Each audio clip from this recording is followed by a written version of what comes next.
नमस्कार, जय हिंद, वंदे मातरम। दोस्तों, स्वागत है आप सभी का आपके अपने यूट्यूब चैनल गुरु वशिष्ठ क्लासेस में। मैं हूं अजीत शुक्ला और मोस्ट इम्पोर्टेंट टॉपिक ईवीएस के वन लाइनर क्वेश्चन हम आज आपके लिए लेकर के आए हैं, जो बहुत ही महत्वपूर्ण है और लगातार प्रश्न जो है ये परीक्षाओं में पूछे गए हैं, उन्हीं को हमने सेलेक्ट किया है और आज आपके लिए लाए हैं। लगभग 30 वन लाइनर क्वेश्चन हैं जो आज आपको हम कवर कराएंगे, तो वीडियो को अंत तक जरूर देखिएगा, ये बहुत ही इंपॉर्टेंट टॉपिक है। क्वेश्चन नंबर पहला जो है ये आपका है, पूर्वी घाट एवं पश्चिमी घाट का मिलन स्थल कहाँ है?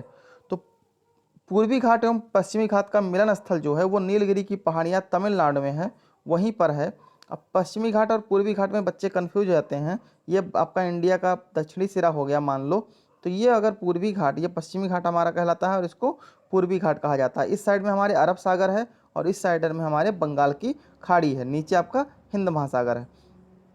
तो इसको बोलते हैं क्या? पश्चिमी घाट, इसको बोलते हैं पूर्वी घाट। दोनों मिलते कहाँ पर हैं?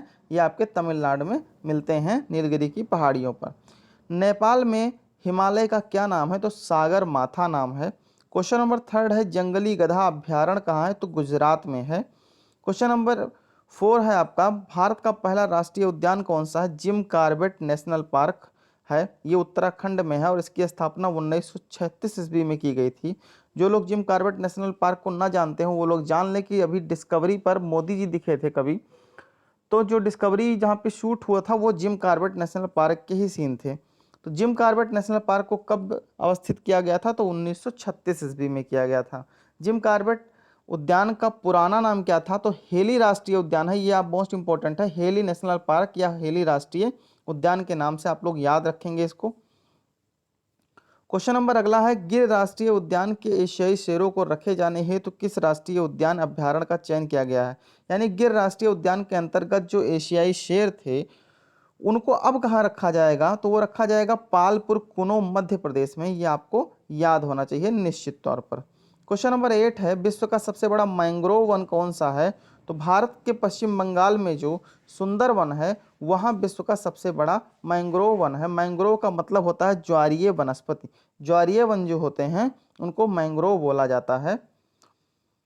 क्वेश्चन नंबर 9, भारत में सर्वाधिक मैंग्रोव वनस्पति यानी ज्वारीय वन जो हैं वो कहाँ पाए जाते हैं? तो ये सुंदरवन पश्चिम बंगाल में पाए जाते हैं, ये आपको याद होना चाहिए। क्वेश्चन नंबर 10 मोस्ट इंपॉर्टेंट है, ये वीडियो में हमने आपको पढ़ाया था एक, जितने भी अब तक पर्यावरण सम्मेलन हुए हैं उनके विषय में। क्वेश्चन नंबर 10 देखेंगे ध्यान से, एक एक को याद होना चाहिए।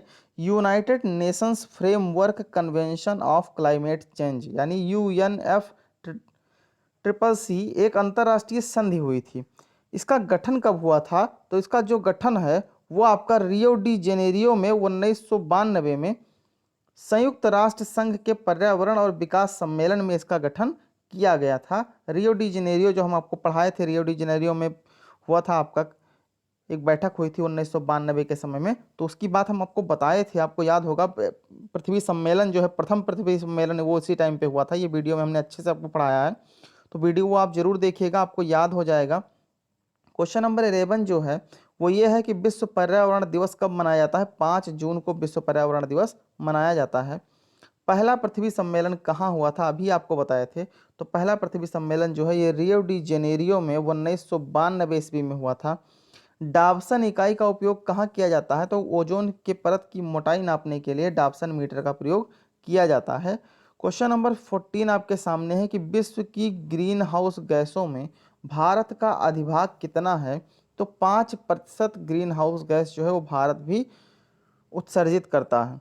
कार्बन क्रेडिट की संकल्पना किस सम्मेलन में उपजी थी? तो क्योटो प्रोटोकॉल हमने आप लोग को पिछले वीडियो में पढ़ाया था। कार्बन क्रेडिट की संकल्पना जो है ये 1997 क्योटो प्रोटोकॉल के समय में उपजी थी। क्वेश्चन नंबर 16 है, गंगा डेल्टा की मैंग्रोव वनों को क्या कहा जाता है? तो सुंदरबन कहा जाता है। सुंदरबन का सुंदरबन नाम क्यों पड़ा ये भी हम आपको बता दे रहे हैं। तो वहाँ पर सुंदरी वृक्ष पाए जाते हैं जो एक मैंग्रोव वनस्पति है, उसी के वजह से उसको सुंदरबन कहा जाता है। और गंगा नदी वहाँ पर एक डेल्टा बनाती है, इसलिए उसको सुंदरबन का डेल्टा भी बोला जाता है।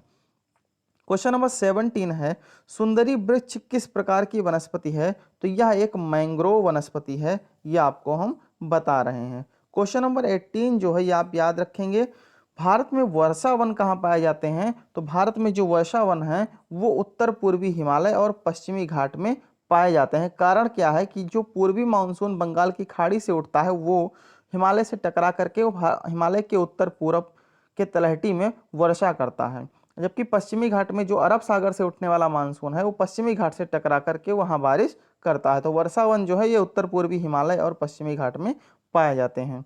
क्रिकेट बैट के लिए बिलो कहाँ से प्राप्त होता है? तो बिलो एक विशेष प्रकार का वृक्ष होता है जिसकी लकड़ी से क्रिकेट बैट बनाए जाते हैं और ये आपके शंकु वृक्ष वनों से प्राप्त किया जाता है। क्वेश्चन नंबर 20 आपके सामने है, उपयुक्त पारिस्थितिकी संतुलन बनाए रखने के लिए कुल क्षेत्रफल के कितने प्रतिशत पर वन आवश्यक है? तो 33% वन का होना परम आवश्यक होता है।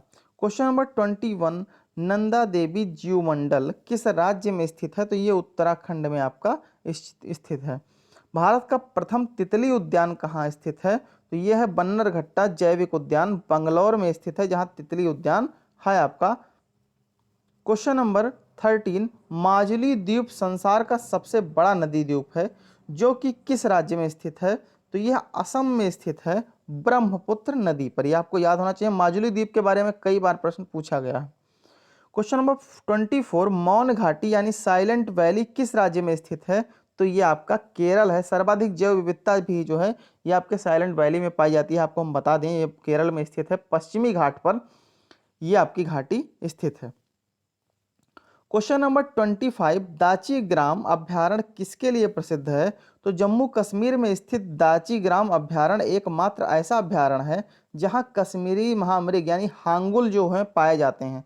हांगुल एक मृग की प्रजाति है, आपको हम पहले ही वीडियो में इसके बारे में पढ़ा चुके हैं कि यह बहुत ही संकटापन्न स्थिति में आता है। रेड डाटा बुक में इसका नाम दर्ज है। रेड डाटा बुक में लिखने का मतलब हो गया कि अब इनकी प्रजातियां जो हैं वो लगातार कम हो रही, इसकी संख्या घट रही है एकदम से, इसलिए इनको बचाने के लिए दाची ग्राम अभ्यारण्य केंद्र जो है जम्मू कश्मीर में खोला गया है।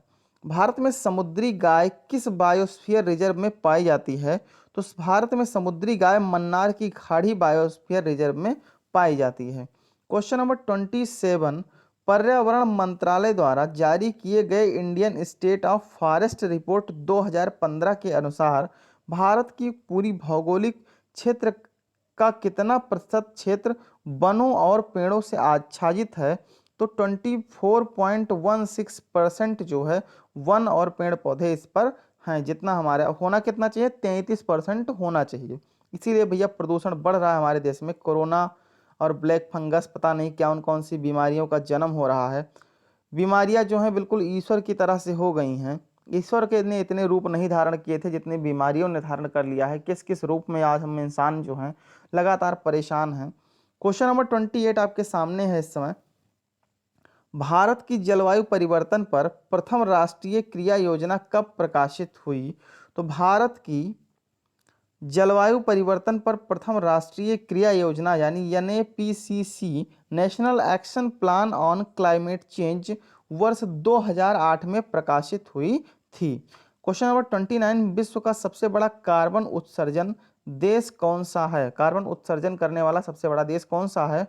तो विश्व का सबसे बड़ा कार्बन उत्सर्जक देश जो है वो चीन है, जिसकी वैश्विक कार्बन उत्सर्जन में 28% की हिस्सेदारी है, यानी 28% कार्बन जो है ये अकेले चीन उत्सर्जित करता है। और भैया कोरोना भी चीन से ही आया है जो काफ़ी डिस्टर्ब किए हुए है, बिल्कुल परेशान है, दुनिया त्राह है इस समय। क्वेश्चन नंबर 13 आपके बिल्कुल परिचय का क्वेश्चन है, पहले ही पढ़ा चुके हैं इसको। चिपको आंदोलन उत्तराखंड के किस जिले से प्रारंभ हुआ? तो उत्तराखंड के ये चमोली जिले से शुरू हुआ। किसने शुरू किया था? आपको पढ़ाए थे हम, वीडियो जिन्होंने न देखा हो वो सर्च करेंगे। आप चैनल की प्लेलिस्ट खोलिएगा, चिपको आंदोलन की वहाँ वीडियो पड़ी हुई है, उसमें कई जितने भी आंदोलन हुए वो सारे पढ़ाए गए हैं। तो इसको आप अच्छे से पढ़ लेंगे, घर पर रहिए, सुरक्षित रहिए, stay home stay safe. Video अच्छी लगी होगी तो लाइक ज़रूर करिएगा, चैनल पर नए हैं तो सब्सक्राइब करिएगा, दोस्तों में शेयर करिएगा और ज़्यादा से ज़्यादा प्यार दीजिए अपने इस चैनल को। दोस्तों में शेयर करके अपनी पढ़ाई आप ज़बरदस्त करते रहें, पढ़ाई को बाधित मत होने दीजिएगा। लगातार हम आपसे कंधे से कंधा मिलाकर डटे हुए हैं, लगातार आपको नई नई वीडियोस प्रोवाइड करा रहे हैं। हमारा परिवार सदैव आपके उज्जवल भविष्य एवं उत्तम स्वास्थ्य की कामना करता है। जय हिंद, वंदे मातरम, धन्यवाद।